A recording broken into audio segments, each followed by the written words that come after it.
veces Sandra pensaba que había tenido suerte al mudarse a aquel pequeño pueblo de Postal. Después del bullicio de la ciudad, sus calles polvorientas, los niños jugando con aros en las aceras, los perros que dormían la siesta bajo los porches, le parecían un bálsamo. Todo allí respiraba calma, y entre todas las casas con cercas blancas, flores y banderines, la que más le gustaba era la de sus vecinos, los Thompson. Henry y Martha Thompson parecían sacados de un recorte publicitario de 1955. Él, con sus tirantes y su sombrero de paja cuando salía a regar el jardín, siempre silbando viejas melodías. Ella, con sus vestidos floreados, sus zapatos cómodos y su cabello recogido con horquillas, horneando pasteles que impregnaban toda la calle con un aroma dulzón que abría el apetito. Sandra, querida, ven a probar esta tarta de melocotón. Está recién sacada del horno. Sandra, con su bolso de supermercado aún colgando del brazo, no se hacía de rogar. Había algo enternecedor en aquellos ancianos que vivían solos desde que, según contaban, su único hijo había muerto joven. Nunca entraban en detalles, y Sandra jamás quiso incomodarlos preguntando más. Con el tiempo aquello se volvió un ritual. Sandra salía del taller de costura, pasaba por la tienda de comestibles y llegaba hasta la casa de los Thompson con algún pequeño presente. Un tarro de miel, una bolsita de nueces, galletas saladas.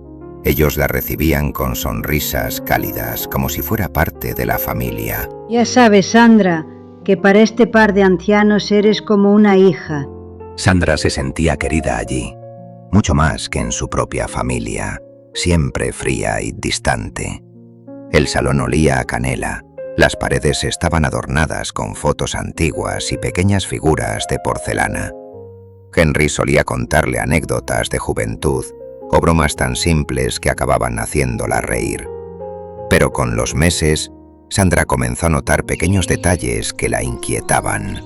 A veces llegaba sin avisar y encontraba a Henry en el jardín con manchas oscuras en las manos que se apresuraba a limpiar, o a Martha quemando cajas viejas en un barril del patio, visiblemente nerviosa. Solo basura vieja, nada importante. Sandra se reprendía por ser mal pensada. ¿Qué podrían ocultar aquellos ancianitos adorables? Un viernes por la tarde, Martha se quejó de un fuerte dolor en la espalda. ¿Podrías ir tú al sótano a buscar un tarro de mermelada? Sandra accedió sin problema.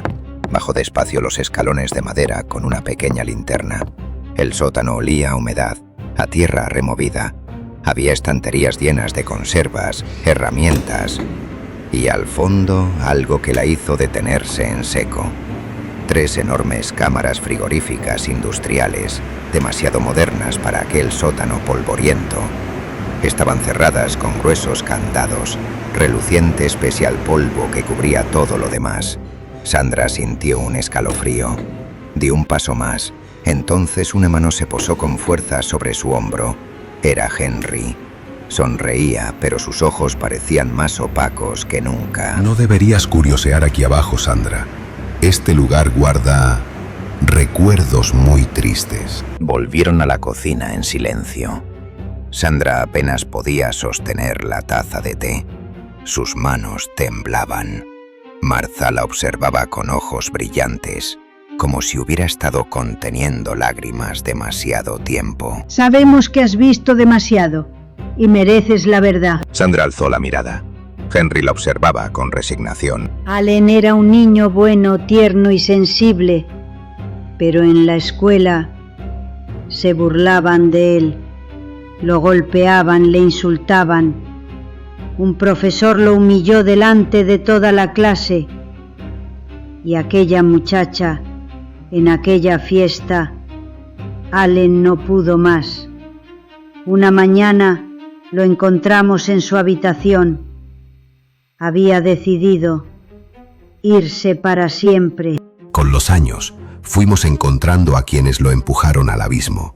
El muchacho que lo golpeaba, el profesor cruel, la joven que lo ridiculizó. Les ofrecíamos té, algo para que durmieran, y luego un descanso definitivo. Así Allen podría descansar también. Dios mío, no sé qué decir. Sandra se llevó una mano a la boca, horrorizada, pero incapaz de moverse. Martha le tomó la otra mano entre las suyas, con ternura infinita. Sabemos que lo que hicimos está mal, Sandra, muy mal. Si decides llamar a la policía ahora mismo, estarías en tu derecho. Probablemente sea lo correcto. La decisión de juzgarnos ya no nos pertenece. Eso queda en tus manos. Sandra salió de aquella casa con pasos inciertos. El aire fresco del atardecer le acarició el rostro. Se detuvo en el camino y miró hacia atrás. En el porche, Henry y Martha estaban tomados de la mano. Sus figuras parecían más pequeñas, frágiles, casi rendidas. Sandra inspiró hondo. Esbozó una sonrisa temblorosa y levantó la mano en un saludo vacilante. Ellos le devolvieron el gesto con una dulzura que dolía. Sandra siguió caminando por la calle polvorienta, con el peso de un secreto demasiado grande para sus 25 años. Bajo el césped perfectamente verde del jardín, dormían silencios oscuros, pero sobre él las flores seguían creciendo.